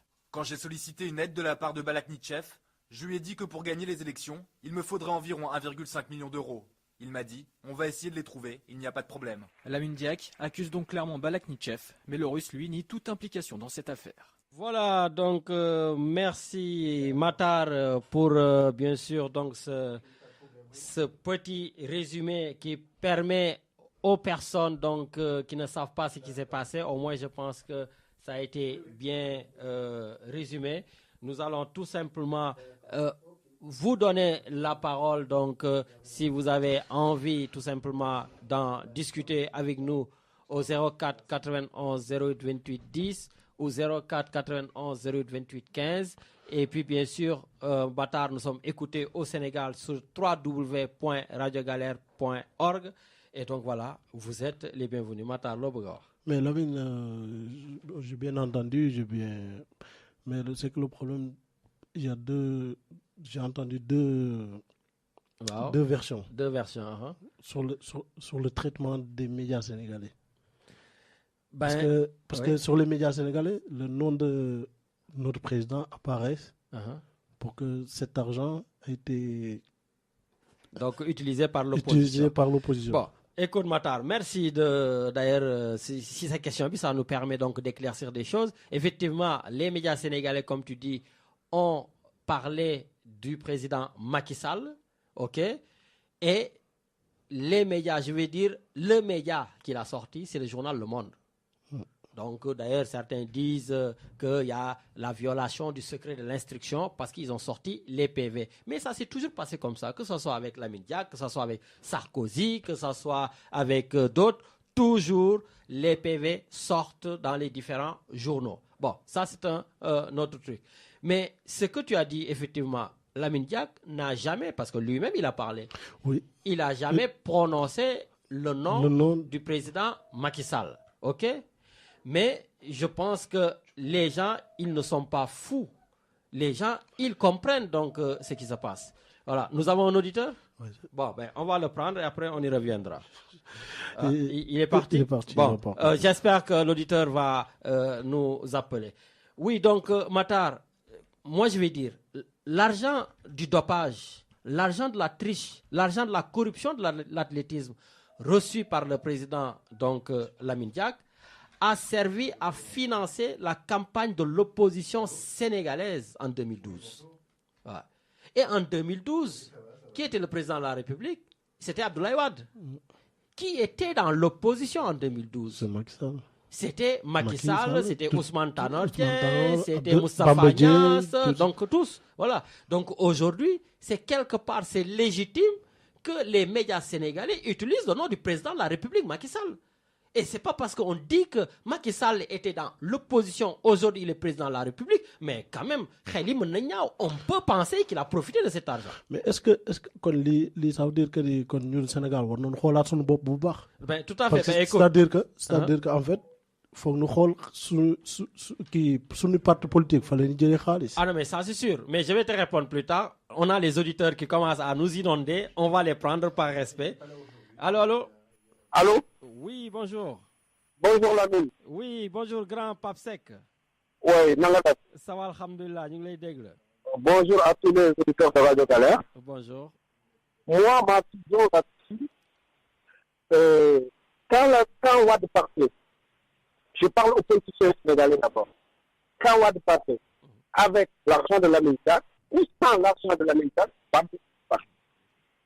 Ça, il n'y a pas de problème. Mais là où Macky, s'il est vraiment critiqué en ce moment, c'est qu'il a failli à sa mission. Il n'a pas été à la hauteur. C'est un effort qui a coulé au Sénégal. C'est pourquoi il a été accablé par ce problème. Il n'a pas été cité. S'il était à la hauteur des problèmes sénégalais, il n'y aura pas de problème. On saura comment on va gérer ce problème. Mais est-ce que le monde est crédible?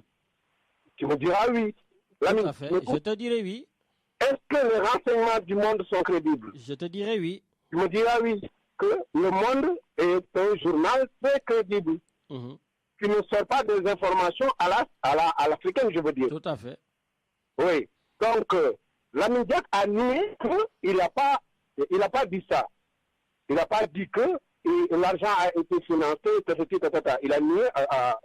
Il a nié. Ouais, mais attends, Pape. Allô? Oui. J'ai entendu, parce que bon, je le dis honnêtement, le vendredi, samedi, j'étais tellement occupé, donc j'étais pas au courage. Donc c'est ce matin que j'ai fait un peu les investigations pour regarder, sans compter bien sûr les appels des amis un peu partout. Et j'ai écouté, mais moi ce que j'ai écouté, ça ne démentit pas ce que le président Lamine Diack a dit au monde. Non, ça ne démentit pas. Ça ne démentit pas. Parce que si les informations sont fausses, Lamine Diack devait dire que je porte plainte au monde parce que ça, je ne l'ai pas dit. Mais il n'a pas dit ça. Ouais. C'est ça qui me fait un peu grincer les dents. Ouais. Bon, ben, c'est un problème. C'est un problème. Tout à fait. Et puis nous sommes des gens intelligents. Parce que je cite donc Lamine Diack, il l'a même dit sur la vidéo que Matar a passée. Lui, il a demandé 1,5 million d'euros pour financer l'opposition sénégalaise face à Abdoulaye Wade. Mais nous ne sommes pas des idiots. L'opposition sénégalaise à l'époque... Avec des jeunes, on en parle des jeunes de Y'en a marre aussi. Mais tout on à fait. Parlé avec des groupes de jeunes, parce que moi j'ai bien écouté, parce que c'est Alassane Samba Diop qui a... interviewé Lamine Diack. Oui, qui a interviewé Lamine Diack.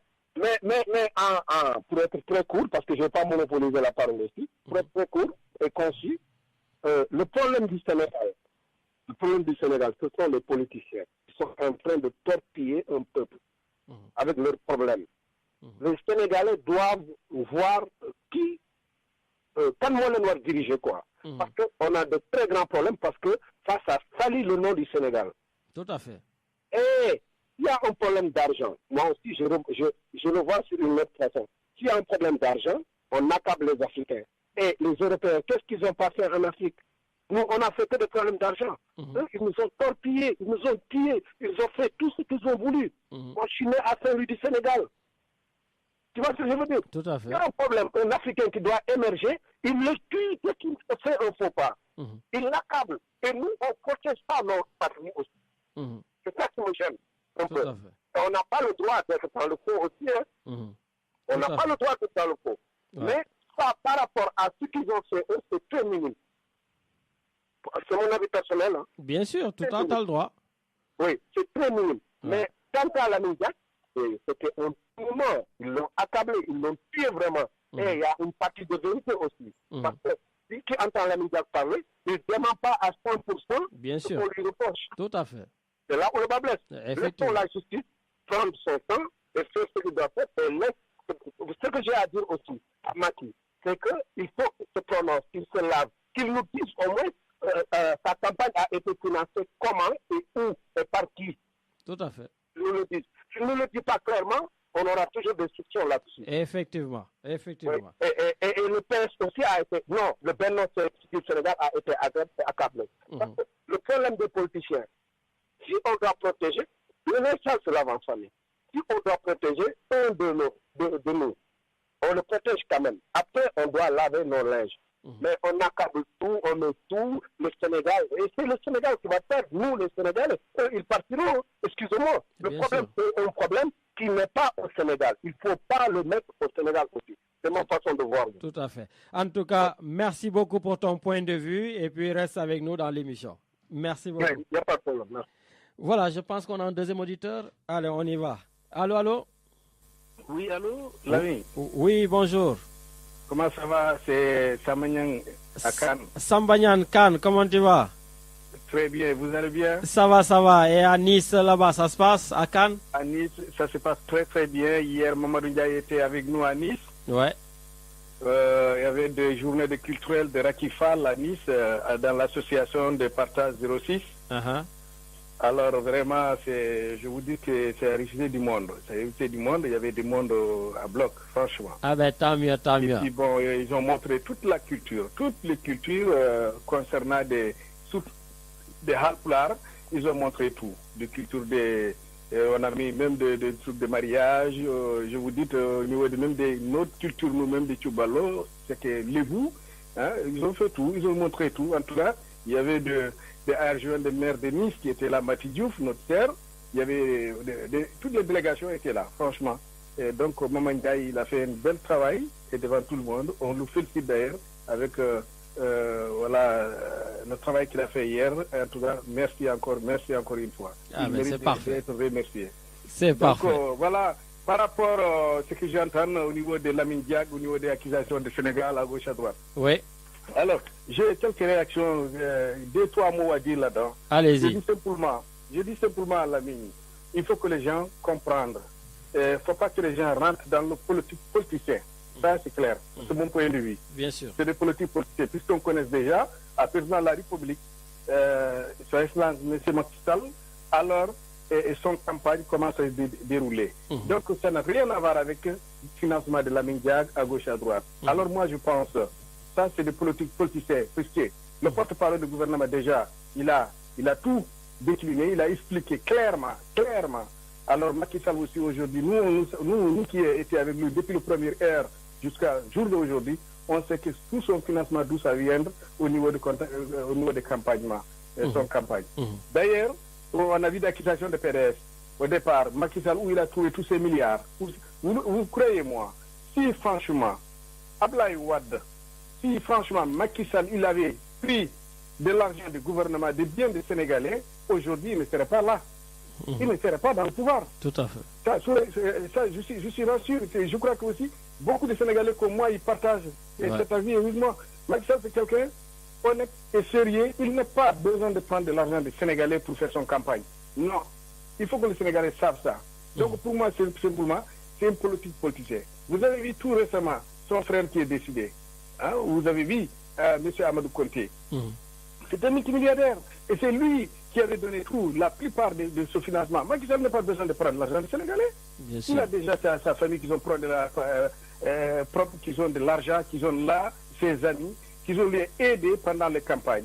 Alors donc là, moi, franchement, mon point de vue, ce que je vois, c'est des accusations qui ne tiennent pas debout, voilà. Qui ne tiennent pas debout. Donc pour moi, personnellement, il ne faut pas que les Sénégalais et Sénégalaises rentrent dans ce débat et dans cette histoire de politique politicienne. En tout cas, laissons le président de la République continuer son travail. Il est en train de faire des biens pour les Sénégalais. Et restons ensemble unis et personne ne peut pas rentrer entre nous pour nous diviser. Restons derrière le président de la République pour aider le Sénégal pour qu'il puisse aller en avant. Voilà la vie. Moi, c'est le seul message que je voudrais lancer. Merci beaucoup, Sambagnan. Merci. Et puis, comme d'habitude, passe le bonjour au président. Je sais que tu le vois souvent. Je ne manquerai pas. Je vous remercie. Allez, merci beaucoup, Sambagnan. Voilà, donc, Matar, on revient sur cette affaire de Lamine Diack. J'avais quelques observations à faire. D'abord, ici, je pense, personne ne peut me soupçonner d'être totalement avec le président Macky Sall. Mais moi, aujourd'hui, avec les déclarations du président Lamine Diack, moi, je ne peux pas, voilà, comme le fait justement une certaine opposition au Sénégal, accabler systématiquement Macky Sall. Si on donne de l'argent à Macky Sall, vous croyez que Macky Sall va demander à Lamine Diack où tu as pris l'argent? C'est clair. Eh oui. Donc, à un moment donné aussi, il ne faudrait pas, juste parce qu'on est contre quelqu'un, vraiment l'accabler comme il faut. Mais par contre, bien sûr, je suis d'accord avec les autres Sénégalais, comme Papsek, qui disent que peut-être le président peut, à un moment donné, même si je ne suis pas sûr qu'il le dise, qu'il a reçu un peu de sous de Lamine Diack pour l'aider à sa campagne. Parce que le président Lamine Diack a été très clair. Hein. Voilà. Donc, sur les PV d'audition qui sont sortis, il a dit, pour gagner Abdoulaye Wade, il me faut 1,5 million d'euros. Donc, ce que les Russes lui ont apparemment donné et que lui, il l'a utilisé pour aider l'opposition. Et donc, c'est une demande légitime que l'opposition fait. Et d'ailleurs, justement, moi, je suis contre le fait, et je l'ai toujours été, d'emprisonner des hommes politiques, d'emprisonner des journalistes, parce qu'il ne faudrait pas que le président Macky Sall aussi oublie que c'est en partie aussi les journalistes qui sont là, qui donnent les résultats, qui veillent sur les bureaux de vote, qui disent les choses telles qu'elles sont. Voilà. Donc, à un moment donné, il faut arrêter. Ce n'est pas parce que Oumar Sarr est un homme de l'opposition, il dit certaines choses qu'il faut absolument le cueillir et l'amener en prison. Quand on voit le journaliste qui a été aussi cueilli pour l'amener, d'ailleurs je crois qu'il est convoqué lundi, voilà. Donc nous on se dit, moi en tout cas je me dis si j'étais au Sénégal, mais je pense que tous les dimanches la police vient me chercher à la radio, quoi. Voilà, parce que quand même on dit les choses, on commente les informations. Le président, donc il n'y a personne qui dit qu'il a volé, qu'il a fait ça. Non, il ne faut pas faire d'amalgame. Le président Lamine Diack a dit qu'il a financé l'opposition. Et n'oublions pas que l'opposition, en 2012, pour gagner Abdoulaye Wade, s'est mis autour du président Macky Sall. Vous croyez qu'on doit citer le président Macky Sall pour savoir qu'il était dans l'opposition en 2012 ?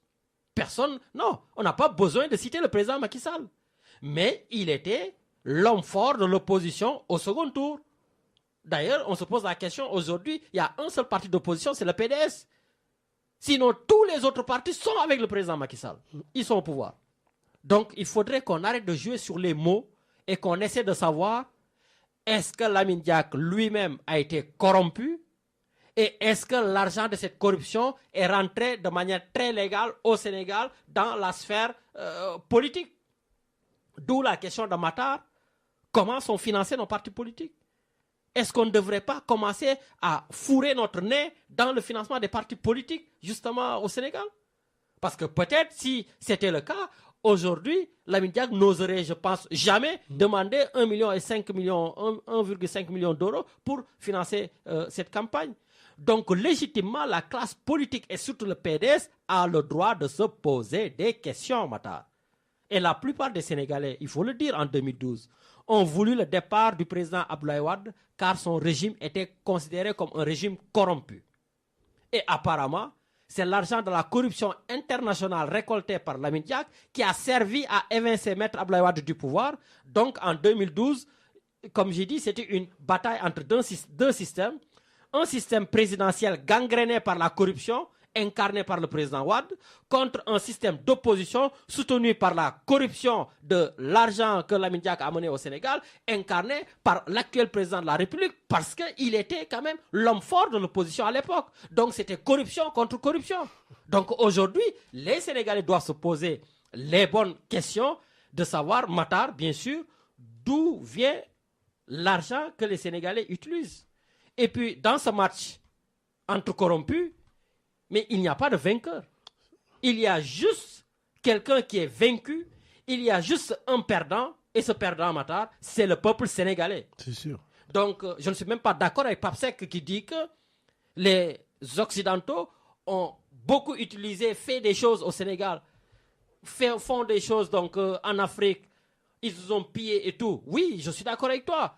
Mais ce n'est pas parce que ces gens-là nous ont pillés qu'il faut tout de suite se braquer contre eux quand ils sortent des choses. Parce que je ne pense pas que le journal Le Monde qui est parti juste sortir les PV, ce sont les paroles de Lamine Diack. Et nous l'avons tous entendu, Lamine Diack n'a nullement démenti ce qu'il a dit.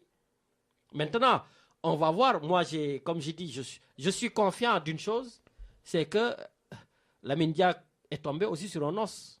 C'est le juge Van Rymbeck. C'est un juge qui ne lâche rien. Il va aller jusqu'au bout. Donc, on saura tout ce qui s'est passé. Et je te l'ai dit au début de l'émission.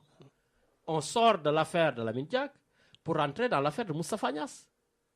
Le deuxième homme fort de l'État, président de l'Assemblée nationale du Sénégal, qui est aussi cité dans des affaires de corruption au Burundi et je crois au Congo.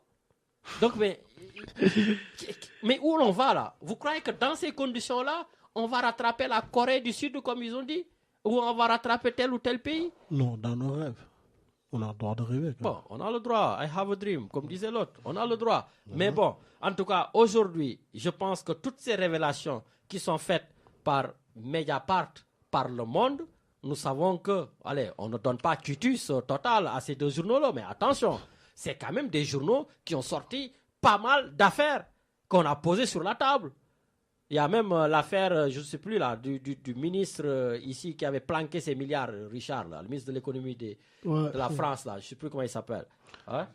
Cahuzac, l'affaire Cahuzac, tout ça, ben, c'est eux qui ont sorti, Mediapart, tout ça. Et il y a plein d'autres affaires. Et pourtant, je me rappelle, les Cahuzac, ils te regardent, tu te dis, j'ai jamais rien fait, j'ai jamais rien planqué. Voilà. Donc, j'espère tout simplement, et je le dis de tout cœur, voilà, avec toute la sensibilité qui va avec, j'espère que Lamine Diack, je pense, sortira blanchi de cette affaire. Parce que pour le moment, ok, c'est des accusations, mais je le pense vraiment. Parce que d'abord, comme je l'ai dit, c'est mon homonyme, c'est de la chair, c'est de la famille et tout, voilà. Mais deuxièmement, parce que aussi je suis sénégalais et il y a l'honneur de ce pays qui est là, donc entaché de ces trucs-là. Et puis voilà, troisièmement, Pape Seck il l'a dit même, ce sont des gens intègres, ce sont des gens qu'on a toujours vénérés. Et aujourd'hui, bien sûr, c'est malheureux, nous tombons des nues. C'est malheureux quand on entend ces genres de personnes-là. Voilà, Lamine Diack qui a eu tous les honneurs donc, au Sénégal, tous les honneurs dans le monde, et même, bien sûr, il a été même décoré par Vladimir Poutine de la Russie. Bon, voilà, bon, toutes ces choses-là, à un moment donné, effectivement, on s'est dit, bon, tiens, voilà. Mais nous ne sommes pas juges, nous faisons juste donc des commentaires donc de ces PV, de ces écrits et tout. Tout le monde a le droit de donner son avis, son point de vue, et nous espérons tout simplement que la justice fera son travail. D'ailleurs, j'ai reçu un SMS tout de suite là pour me dire que je crois qu'il passe devant le juge lundi. Voilà, bon, ben, écoutez, on verra. Mais en tout cas, voilà ce qu'on pouvait dire de cette affaire. Voilà, et qu'au Sénégal, voilà, j'espère tout simplement que le président va libérer le journaliste. Bon, le journaliste, il est déjà à la maison, mais il repart demain. Et il y a l'autre, Omar Sarr. Voilà, donc j'espère qu'il sera libéré et que la liberté de la presse continue. Et que je l'avais dit à l'époque avec Abdoulaye Wade, il est temps qu'on enlève cet article qui emprisonne les gens à tort et à travers parce qu'il y a ce qu'on appelle offense au chef de l'État. Il faut arrêter. Nous sommes dans une démocratie. On avance. Le Sénégal est la vitrine démocratique. On l'a toujours dit. Même en 2012, en dehors de cette affaire de corruption, toutes les caméras étaient braquées au Sénégal. Et nous avons été vraiment un pays. Bien sûr, il y a eu quelques décès. Bien sûr, je dis quelques décès parce que comparé à d'autres pays, c'est des centaines de morts. Nous, je pense, même s'il y a un mort, bien sûr, c'est beaucoup. Mais nous en avons eu que, et je m'excuse, oui, que 9 morts, je crois, ou 12 morts. Voilà. Pour revenir à la raison, le président Abdoulaye Wade a perdu le pouvoir. Il est parti, il a dit Macky Sall, écoutez, voilà, bravo, continuez, faites votre route. Mais au-delà de tout cela, pour que notre démocratie continue à être la vitrine, oui, Pape, à être la vitrine pour montrer à ces Occidentaux, montrer à ces Européens que l'Afrique va décoller en dehors de cette corruption, que l'Afrique va décoller en faisant les choses telles qu'elles sont de manière clean. Ah là, oui, on va applaudir. Et puis, ce n'est pas un acharnement, comme certains le disent sur Lamine Diack. On a vu Sepp Blatter, on a vu Michel Platini. Donc, bien sûr, le monde est en train d'évoluer et toutes ces personnes qui ont des choses à se reprocher, mais on doit les mettre de côté et prendre les plus clean d'entre nous. On n'est pas tous peut-être très clean, mais il y en a certains qui sont plus clean que d'autres. Eh bien, restons avec les plus clean. Non? C'est sûr. Bonne boy, il y a de la musique te reposer toutes. Bonsoir Paris, ça va bien? Je voudrais dédier cette chanson à ma grand-mère qui m'a tout donné.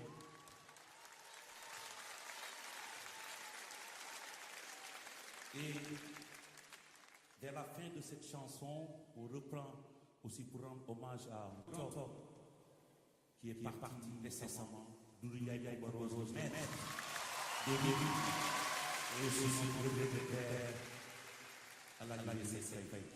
Yaka.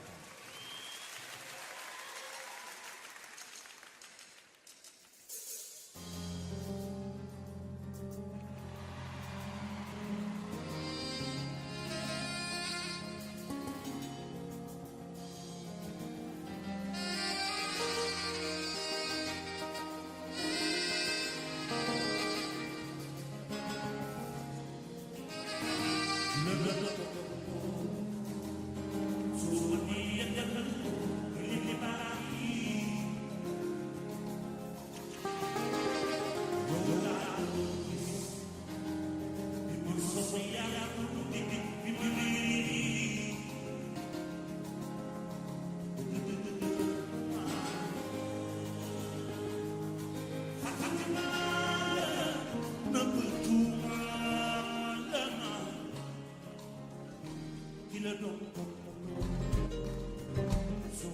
C'est vive hommage à Doudou Ndiaye Rose et à V5 Faye.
Youssou N'Dour, et nous allons rester dans ce moment de festivité et partir à l'antenne avec notre Ndeye Awa international qui rassemble toujours les Marseillais. Allô, allô. Allô, oui, Lamine. Oui, bonjour Ndeye Awa, yaa ngi ci rajo bi ñu ngi lay déglu. Ça va, Lamine, maa ngi nuyu ñëpp ñu nekk foofu yëpp. ñu ngi lay fay. Ah, voilà, donc Lamine, merci de m'avoir passé sur la ligne. Oui, en fait, le 31 décembre, j'organise une grande soirée sénégalaise. Mathieu sénégalais yëpp ak sénégalaises yëpp nekk fii ci Marseille. Donc la soirée, ça va se passer à Bougainville, 9 rue Boulevard Briançon, salle Orient Palace. D'accord. Ci booru Bougainville, hein? À Bougainville. Donc ma ci woo ñëpp bàyyiwuma kenn, donc toute la communauté sénégalaise, di woo soninké yi, di woo njaago yi, di woo séeréer yi, olof yi, tukuleur yi, bàyyiwuma kenn, ñoom ñëpp maa ngi leen di woo ñu ñëw fêter 31 décembre ensemble avec nous à Bougainville à la salle Orient Palace. Bon affaire bi dañuy fecc rek, amul lekk amul dara. Non, si, sur place il y aura à manger, il y aura à manger sur place, il y aura des boissons à vendre et puis il y aura des repas à vendre sur place et puis voilà, l'entrée c'est 25 €. D'accord, donc repas yeeg yooyu ku bëgg a ñëw ban heure la? À 21 h. 21 h. Et c'est sur réservation sur mon numéro de téléphone, si tu veux je peux le passer. Waaw, vas-y. Le numéro de téléphone c'est le 06 52 23 40 57. Je répète, 06 52 23 40 57. Si les gens veulent réserver pour le repas, il faut m'appeler sur ce numéro. Bon daal affaire bi dina am lan ay no góore ñoom ah. lépp lu ñu bàyyi dara la mi lépp moo fay am foofu daal du sedd. Voilà, comme d'habitude ici à Marseille le 31 décembre tout le monde reste chez soi. Donc cette année je me suis dit pourquoi les gens ils restent chez eux, donc il faut sortir et on va s'amuser ensemble. Bon ben écoute, en tout cas on espère parce que yaa fi andi woon Viviane te neexoon na torop donc j'espère que nañ dooraat yu mel noonu. waaw bu ko gën a garaaw sax la bi moom day torojo morojo. Bon écoute en tout cas bi moom day mooy raw na góore bi moom fecc yu bees ñoo fay génn yu amul fenn la mit. bon nag jeex na en tout cas merci beaucoup et puis passe le bonjour au DJ. Ça va, t'inquiète pas Lamine, toi aussi merci, je te remercie beaucoup de m'avoir passé sur la ligne, c'est vraiment gentil de ta part, merci beaucoup. Normal, pas de souci. Allez, bon après-midi. Bisous à tout le monde, ciao. Ciao, ciao. Voilà, donc Richard, si tu veux danser le 31 décembre, une grande soirée sénégalaise à l'Orient Palace, bien sûr organisée par notre sœur Ndeye Awa Diagne. Voilà, nous sommes arrivés au terme de cette émission. Donc, Matar So Amelochi Sanni. Lamine, c'était une émission nickel comme d'habitude. Mais on dit au revoir à tous les auditeurs et auditrices et à bientôt. Richard? Oui, au revoir à tous. Très bon dimanche, une bonne semaine, de bonnes fêtes de Noël. Et puis aussi, mille excuses, il y a un auditeur qui nous avait demandé un titre le dimanche de Bamako, mais on n'a pas eu le temps de le passer. C'était Méhu pour son amoureuse, mais voilà.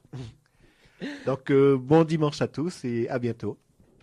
Allez, à bientôt. Donc, nous allons continuer tranquillement en musique avant de laisser la place à nos amis capverdiens.